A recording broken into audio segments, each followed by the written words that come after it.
your forewarned weather. Okay, let's do that. Let's have a check of the weather. Seth, we loved the sunset earlier. We see the flowers behind you. They're looking nice. Yeah, we are full of pretty pictures today. Everybody has been coming in and helping us out with these pictures. You can send your pictures to weather@abc4.com. We love to see them. Meg Roberts sent this in. This is the Tulip Festival at Thanksgiving Point. Yeah, you know what they say, April showers bring May flowers, and the May flowers are definitely here, and the showers are as well. Take a look at this time lapse from the Black Desert Resort. You're going to see several waves of showers moving on through. Down there in southern Utah, it was a very soggy day. They got a lot of precipitation. Let me show you some of these numbers over the last 48 hours. Richfield getting over 1.4 inches of rain, 1.3 in Cedar City, and I know that this number is going to get higher. I've been watching this over the past few hours, and it just keeps raining down there in the south. 1.26 in Salina, nearly 1.25 in Heber City, over an inch in Pleasant Grove, 1 inch flat in Orem, and then we nearly got an inch in Park City. The college campus is performing really well, and the St. George Airport got 0.41 inches. Now let me tell you how significant that is. The average total precipitation in St. George for the entire month of May is actually just 0.32 inches. So in 1 or 2 days, we already saw more precipitation than what we usually see in the month. Satellite radar shows that we do still have echoes of moisture down there in the southern portion of the state. What you see here in light green, those are just drizzles, may not even be hitting the ground. But you see behind me near Moab towards Arches National Park, which you see in yellow, that's heavier precipitation. We also have some heavier precipitation towards Iron and Beaver counties. Cedar City is starting to die on out. Now this low pressure system, that was the heart of the storm. It is moving on out. We do have another one trailing behind it. But the reason I'm zooming out and showing you this is because when low pressure moves to the southeast like this, the counterclockwise rotation brings a strong easterly flow up here in the north. And that spells downslope winds. If you know, you know.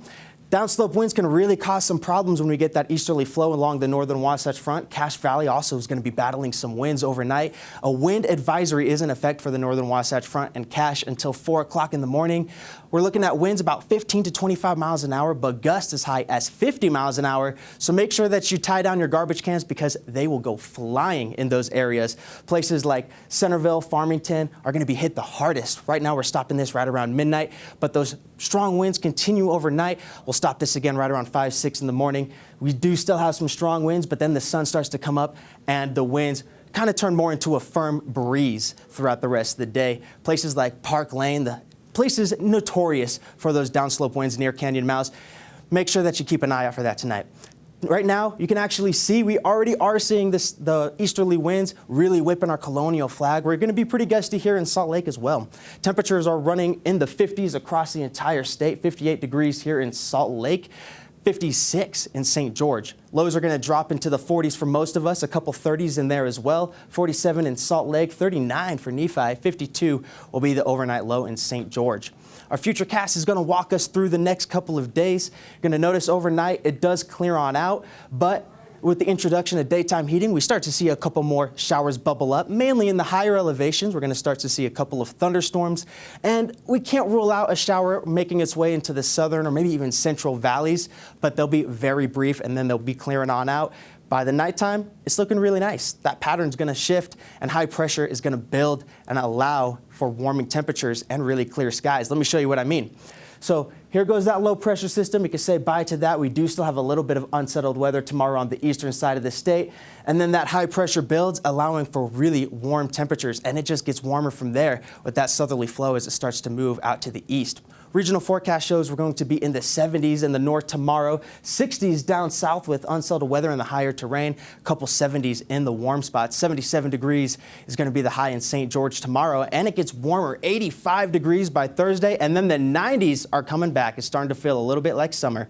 Mid-90s for the weekend, and you do have a little bit of a breeze, so it'll keep you somewhat cool. The Wasatch Front stays dry with temperatures warming to the 80s by Friday, maybe even Thursday, and then we're going to be flirting with 90s by Sunday with a slight chance of wet weather and windy conditions. So overall, a really great week, a beautiful week to be outside. Maybe you want to hit up one of the outdoor recreation areas. I have some advice for you. Sand Hollow National Park or State Park, beautiful place to be. Over 16,000 acres of sand dunes, and our very own chief meteorologist Alana Brophy was down there today. She's going to tell us more about the state park.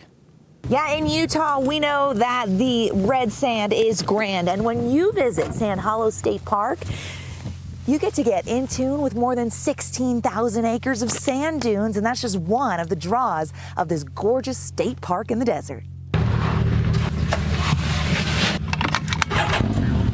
Revving engines,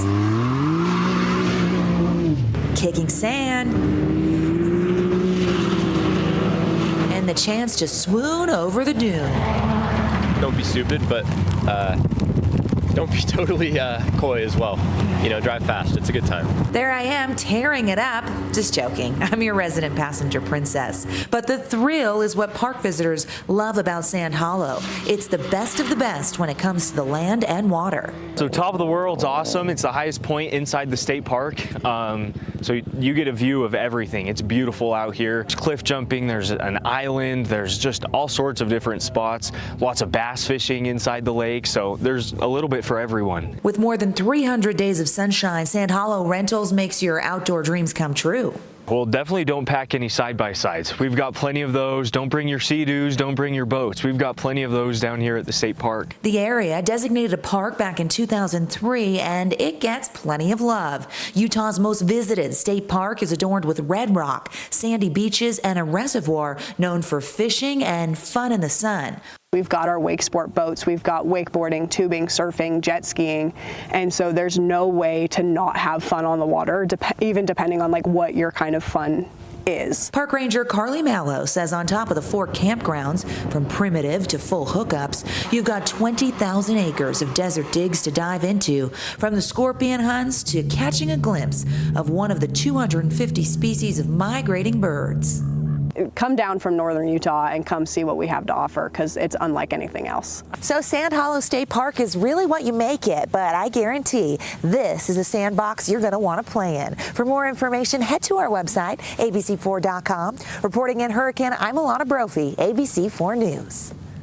She didn't have fun doing that, did she? I was going to say. You know what? I think she had a little bit of fun doing that. A little bit. You can always tell when she goes like this. That is Yeah, a right. fun time. Got the pose down. Way to liven up a Tuesday, Sure, Alana. I can't pull it off as well.